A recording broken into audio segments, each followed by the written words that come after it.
Let's bring in Chris Miller, Associate Professor at Tufts Fletcher School and author of Chip War, the fight for the world's most critical technology. Chris, thanks for joining us. And we constantly go through these rounds of, U.S. government putting on export controls over some class of chips to China or others. Maybe it hits Nvidia stock. Maybe people get concerned about the market isn't as big as we thought. And then, of course, there's some kind of response from China to try to do it themselves. Maybe just set it up in terms of what the state of play is. Is this just the world we're going to be living in for a while? Well, we're almost 2 years into U.S. restrictions on companies like Nvidia and their ability to sell advanced AI processors into China. And China's, of course, trying to respond to this by building their own high-end AI chips. Right now, China's still meaningfully behind. And we know this because Chinese firms are importing large volumes of the lower-end Nvidia chips that the company's still allowed to sell into China. But it's widely expected that the U.S. is going to ratchet up the restrictions at some point later this year. And we've just seen reports from the Wall Street Journal that Huawei is readying a new AI chip that's supposed to be better than the previous version and perhaps more able to compete with what Nvidia can sell. So this is sort of a cat and mouse game. The U.S. ratchets up, China responds. And I think we should expect this to go forward far into the future. And of course, the stated rationale is to, withhold certain technologies from China that could be used in a way that compromises U.S. national security. Do we have a sense of exactly how effective that is, how much it might restrain capabilities of other countries, how much of a head start it gives the U.S. and its allies? Well, the difficulty with the national security rationale is that the actual focus is AI, and AI is relevant for the civilian sector. It's also relevant for intelligence agencies and the military. And so the U.S. goal is really to make it harder for China to be a leader in AI. And I think if you look at the landscape right now, it's U.S. firms who are out in front. And you can certainly get some anecdotal evidence from China that lack of access to sufficient computing power, the type of computing power provided by chips like Nvidia's, is a challenge to China's AI researchers and to Chinese companies that are trying to scale up. And that's exactly why they're pouring billions and billions of dollars into trying to build out their own chip-making ecosystem that can compete with companies like Nvidia. Imagine this. Just ahead of a crucial November presidential election, a high-stakes showdown unfolds on the world stage, involving the United States, Japan, and China. Yes, you heard that right. Chip technology is no longer just a conversation for techies and investors. It's now a diplomatic chess piece with global ramifications. Behind closed doors, government officials from the US, Japan, and the Netherlands are on the brink of cementing a deal that could tilt the scales of semiconductor dominance, impacting industry giants like ASML holding NV and Tokyo Electron. And while you ponder why this matters, stick around. The intricate web of geopolitics and technology might just have you rethinking your investment portfolio sooner than you think. This isn't merely about circuits and silicon wafers. It's a narrative that intertwines national security, economic power, and international diplomacy. We're diving deep into a scenario where the race for technological superiority is reshaping global alliances and turning tech companies into pawns in a grander strategy. Welcome back, everyone, to Investocracy. Senior U.S. officials are set to visit China this week in an effort to bolster relations amid simmering trade tensions. This is as China's Huawei Technologies is reportedly readying a new chip that will challenge Nvidia. That's according to the Wall Street Journal, a sign that U.S. obstacles have failed to limit Chinese companies' abilities to keep pace with U.S. tech. Joining us now, Chris Miller, Tufts Assistant Professor of International History and author of Chip War, the fight for the world's most critical technology. So, Chris, another update in the chip war as far as U.S. versus China today with the news of Huawei building that chip. I'd be curious just sort of your takeaway here, what it means for U.S. chip companies in China to have Huawei building this product right now. Well, I would say, first off, we don't know much about the details of this new Huawei chip. So how good it will actually be, how many will actually be produced. We're going to have to wait and see. And a lot really does depend on those details. But I think we shouldn't be surprised that Huawei is trying to build newer and better chips, given that the Chinese government has anointed Huawei as the country's chip champion, given it all the resources that it needs to try to catch up to Western leaders in chip production like Nvidia. In the ever-evolving drama of international relations, the US and Japan are closing in on a groundbreaking deal to curb China's access to critical chip technology. The goal? To close the loopholes in existing export rules and enforce new restrictions that reflect China's rapid advancements in semiconductor production over the past 2 years. The Biden administration aims to unveil these controls before November, painting a vivid picture of a world where technology fuels geopolitical strategy. The efforts to harmonize these export controls are delicate and fraught with potential repercussions. A Japanese official expressed significant concerns about possible Chinese retaliation. Imagine a scenario where China blocks the export of essential minerals like gallium and graphite, vital to Japanese industries. Such a move would disrupt not only Japan's technological landscape, but also ripple through global markets. The stakes are sky high and the negotiating table is tense. The new export controls aim to hamstring China's access to crucial chip-making tools and services, significantly impacting companies such as ASML holding NV in the Netherlands and Tokyo Electron in Japan. This strategic maneuver also seeks to synchronize export control rules among the US, Japan, and the Netherlands to avoid diplomatic conflicts. However, the situation remains fragile, with Tokyo particularly irked over the pressures, especially as President Biden prepares to block Nippon Steel's $15 billion takeover of US Steel. China, unsurprisingly, has been vocal about its objections.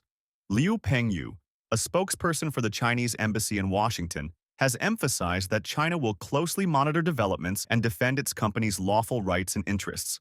Despite these diplomatic tensions, China has been proactive in countering the restrictions, announcing a substantial $47.5 billion public fund in May to fuel its own chip manufacturing independence. But before we go any further, if you want to keep up with Nvidia's latest updates and keep up with the stock market's latest news, you can follow our Twitter account. We post multiple times daily about the biggest changes and catalysts in the market, so click the follow button if you don't want to miss the newest market updates. That said, back to the video. Chris, we're sort of awaiting economic policy details from Kamala Harris and that campaign. We have a general idea of what we're getting in former President Trump. What are your key questions for Harris when it comes to U.S.-China trade? Well, I think the key question is, will she pursue a different policy from the Biden administration or something really quite similar? When it comes to chip issues and technology competition with China, the reality is that there's been a lot of similarity between what the Biden administration has done and what the Trump administration did when it was in power. And I don't think it's likely that Harris would meaningfully shift from any of those positions, whether it's about subsidizing domestic manufacturing or trying to limit technology transfer to China. Both of those policies have bipartisan support, and they've persisted across multiple administrations. And so I think it's fair to assume that a potential future President Harris would do something broadly similar.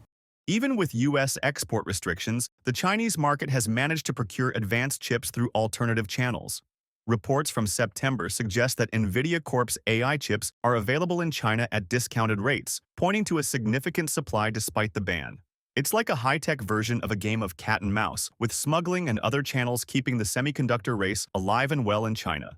With all these intricacies at play, one might jest, if the stock market were a soap opera, this chip saga would surely be its epic season finale.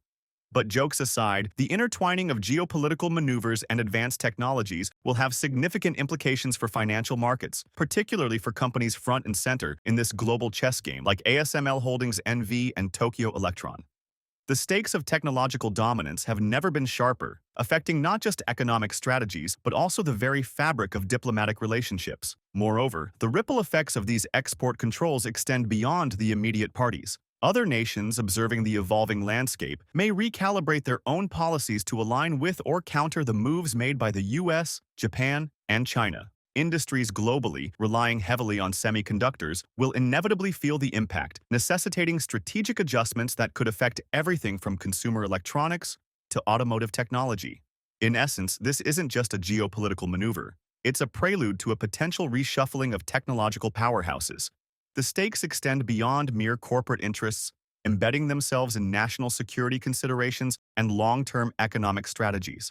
Investors should keep a keen eye on the developments as the phases of this diplomatic play unfold, promising to script the future of technology and international alliances.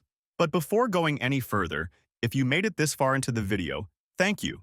These videos take a lot of effort and time to make, so if you enjoyed them, please hit the like button and subscribe to the channel. This goes a long way in helping us grow.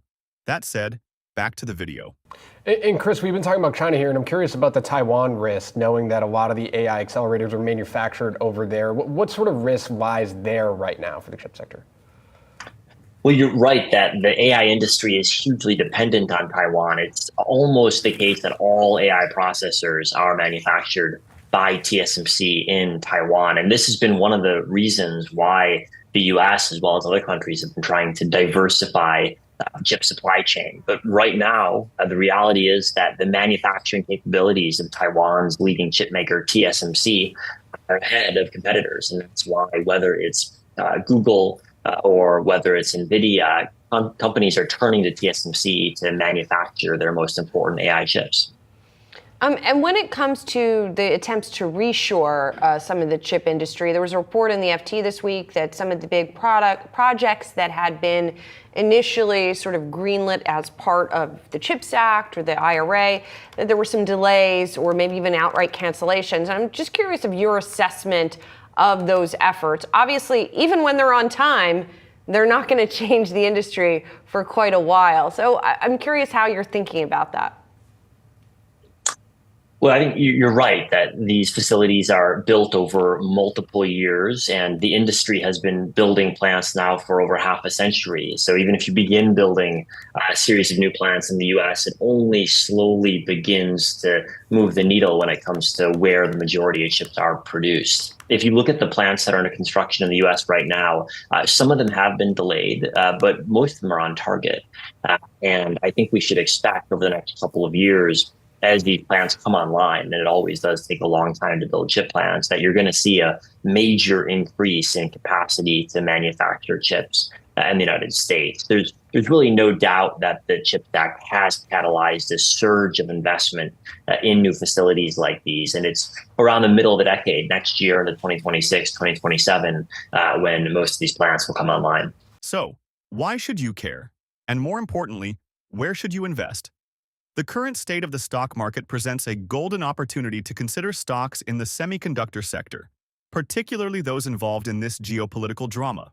Amid the heightened restrictions and the race for technological dominance, companies like ASML holding NV and Tokyo Electron could see increased demand and potential growth.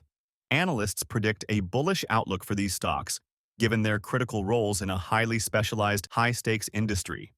While geopolitical risks are always a consideration, the continuous advancements and reliance on semiconductor technology suggest a solid foundation for sustained growth. The message is clear. We're at the cusp of a technological revolution driven by international policies and advancements in semiconductors. Investors savvy enough to see the underlying trends might find lucrative opportunities amid the tension. As we wrap up this in-depth look into the geopolitical intricacies of the chip technology saga, we'd love to hear your thoughts. What do you think about the US and Japan's aggressive stance on limiting China's access to advanced chips? Do you see this as a strategic move or a potential risk? Drop your opinions below and join the conversation. And finally, if you would like to know what companies like Nvidia have been up to these past few days, go ahead and click on the next video on your screen. See you there.